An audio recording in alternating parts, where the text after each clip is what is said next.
Здравствуйте, дорогие любители вязания!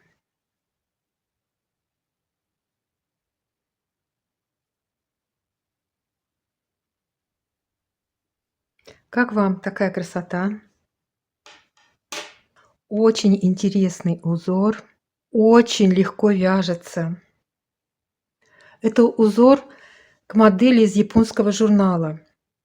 После того, как я выложила описание этой модели в группы, ну, описание- это громко сказано, в японских журналах нет описания, там только схемы и выкройки, но они до того подробные, до того все понятно. Если один раз разобраться, то потом уже, ну, вы просто влюбитесь, в японские схемы и в японские выкройки. Там все до петельки объясняется, все убавки, все прибавки. Но сейчас не об этом. После того, как я выложила описание нашей группы, наша подписчица в канале Telegram Оксана написала комментарий, что еще бы разобраться со схемой.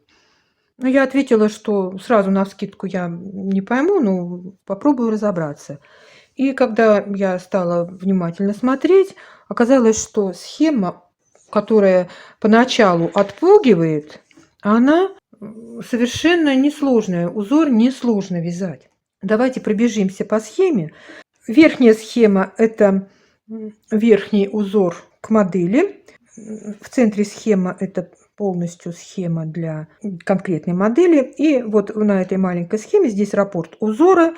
Это вот схема вот этого интересного узора к нижней части этого пуловера. Если с верхней схемой все понятно, вот с верхним узором, здесь накиды и по 2 вместе провязанные петли с наклоном вправо и влево, то здесь вот эта схема уже может показаться очень даже непонятной, ну, особенно для новичков. Сейчас мы будем вязать, и вы увидите, что это очень простой узор. Ну, вот, правда, какой он эффектный. Раппорт узора составляет 4 петли в ширину и 12 рядов в высоту. Что касается всех японских схем, условные обозначения на них показаны так, как они выглядят на лицевой стороне изделия. И по этим схемам легко вязать по кругу. Мы по кругу вяжем все время лицевые ряды. И вот, значит, на схеме тоже читаем все ряды справа налево и вяжем их вот как лицевые. Всегда в японских схемах показано, что обозначает пустая клеточка. В данном случае это изнаночная петля на лицевой стороне и лицевая петля на изнаночной стороне. Если мы вяжем поворотными рядами, то сейчас мы будем вязать поворотными рядами, то мы поворачиваем работу, и на изнанке уже будет пустая клеточка читаться как лицевая петля. И наоборот, если на изнанке будет показана лицевая петля, мы будем вязать ее изнаночной петлей. Это что касается всех японских узоров. Эти схемы я в конце видео выложу, как всегда.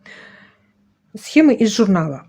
Но для удобства вязания я сделаю свою схему. Мы с вами свяжем 3 раппорта в ширину и 1 раппорт в высоту этого узора. И 1 раппорт мы свяжем узора с дорожками, с ажурными. Вот. Ну, а эти схемы, я уже сказала, будут в конце. Набираем на спицы 14 петель вместе с кромочными. Первую кромочную я снимаю, последнюю кромочную провязываю изнаночной. И для начала я советую провязать 1 нулевой установочный ряд лицевыми петлями. Этого нету, ряда этого нету в схеме. Просто для удобства вязания у нас сразу после наборного края там будут накиды, и, ну, некрасиво будет смотреться. В общем, для удобства вязания мы провязываем нулевой установочный ряд. Провязали. И теперь начинаем вязать узор. Вяжем первый лицевой ряд. 1 лицевая. Делаем накид. 1 лицевая. 1 изнаночная. На схему смотрим. У нас далее идет закрашенная клеточка. Это значит нет петли. Мы не обращаем внимания на эту клеточку и продолжаем вязать дальше. Еще раз 1 изнаночная. Мы провязали 1 раппорт узора. И вяжем точно такой же второй раппорт. Лицевая, накид, лицевая, 2 изнаночных. Закрашенную клеточку пропускаем. И третий раппорт. Лицевая, накид, лицевая, 2 изнаночных. Вот эти пустые клеточки, они для удобства составления схемы. У нас здесь прибавились, накидами прибавились 3 петли, но мы нигде не провязываем 2 вместе, значит у нас раппорт увеличился на 3 петли.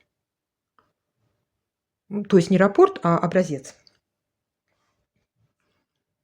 Второй изнаночный ряд. Петли в изнаночных рядах этого узора, за исключением 2 рядов, вяжутся по рисунку. По рисунку это значит, мы петли вяжем так, как они перед нами лежат. Давайте второй ряд я провязываю с вами, чтобы показать. 2 лицевых, вот лицевые вяжем лицевыми, изнаночные изнаночными, 1 изнаночная. И накиды в этом узоре мы вяжем лицевыми. Вот накид лицевой петлей и 1 изнаночная. Провязали раппорт и повторяем по рисунку: 2 лицевых, изнаночная, накид провязываем лицевой, изнаночная, 2 лицевых, изнаночная, накид провязываем лицевой, изнаночная.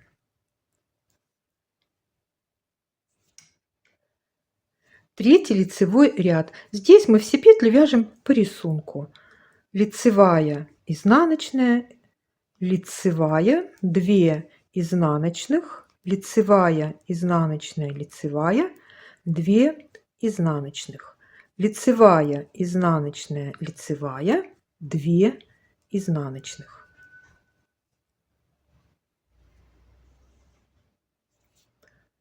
Четвертый изнаночный ряд, петли провязываем по рисунку.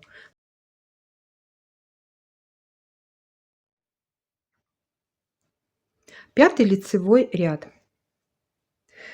Сразу после кромочной перекрещиваем 3 петли следующим образом. Первую петлю оставляем на дополнительной спице перед работой. Следующие 2 петли нам нужно провязать вместе, лицевой с наклоном вправо. Я вяжу бабушкиными петлями, и у меня петли сейчас лежат по-разному. Вот изнаночная петля у меня лежит для этого удобно, лицевая неудобно. Я разворачиваю лицевую петлю и провязываю 2 вместе лицевой с наклоном в правую сторону. И петлю с дополнительной спицы тоже вяжем лицевой. Вот, мы здесь петлю прибавили, а уже в 5 ряду мы убавили эту петлю. И получилась вот такая вот капелька.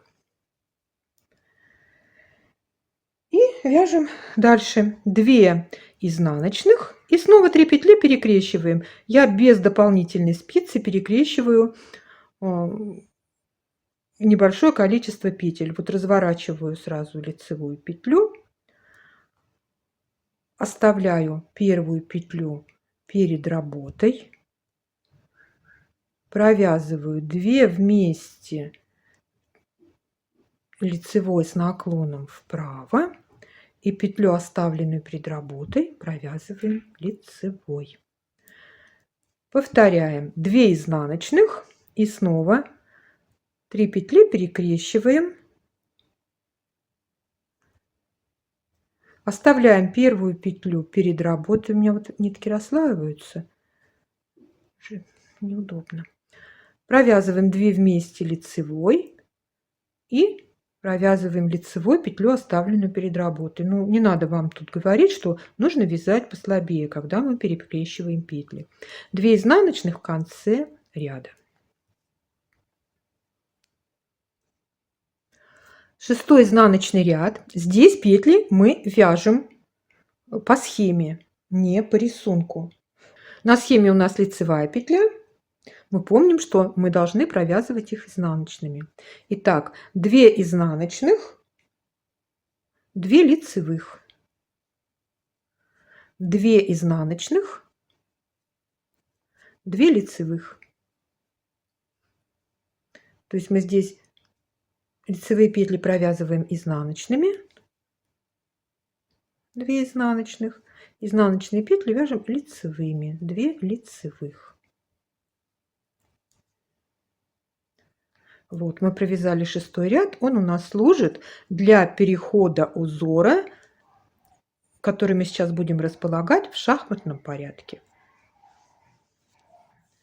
7 лицевой ряд, 2 изнаночных, лицевая, накид, лицевая. И повторяем: 2 изнаночных, лицевая, накид, лицевая, 2 изнаночных, лицевая, накид, лицевая. 8 изнаночный ряд, петли провязываем по рисунку, накиды вяжем лицевыми.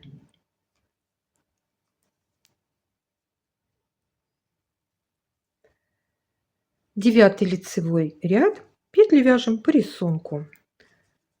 2 изнаночных, лицевая, изнаночная, лицевая. 2 изнаночных, лицевая, изнаночная, лицевая.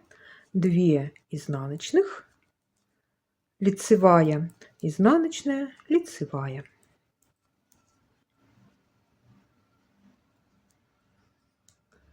В 10 изнаночном ряду петли вяжем по рисунку. Давайте самостоятельно провяжем.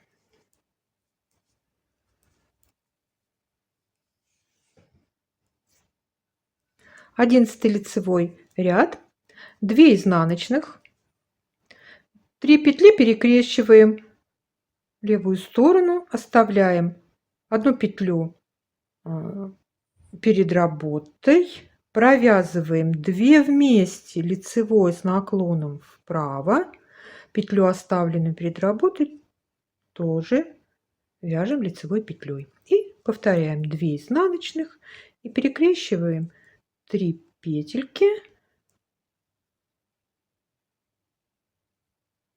таким образом в левую сторону.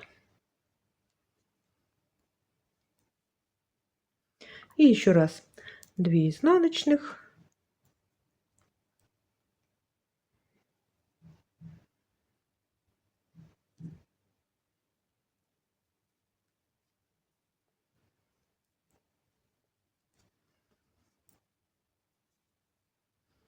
вот такой у нас 11 ряд. 12 изнаночный ряд, снова провязываем по схеме. У нас изнаночные петли будут вязаться лицевыми, лицевые петли изнаночными.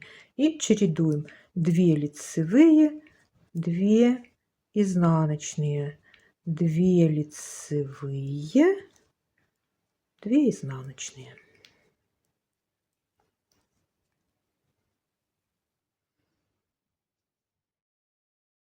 Вот смотрите, мы провязали 1 раппорт в высоту и 3 раппорта в ширину такого ажурного узора с капельками.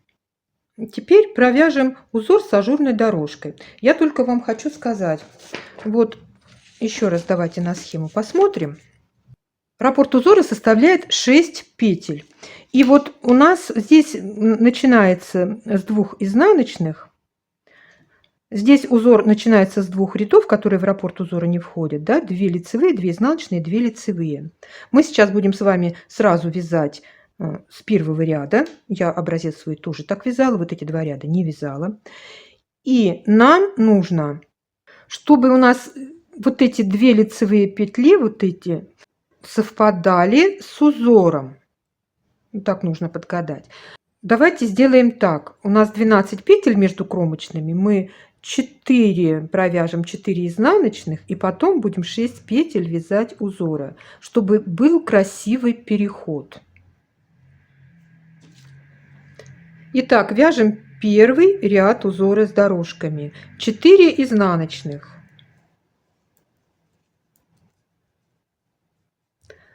Далее делаем накид, 2 вместе провязываем лицевой с наклоном влево. 2 изнаночных. 2 вместе провязываем лицевой с наклоном вправо, делаем накид. В конце ряда 2 изнаночных.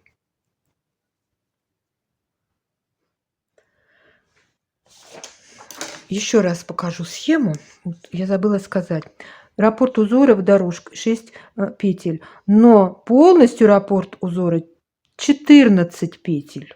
Вот полностью вместе с изнаночными петлями. Это вот для узора к пуловеру.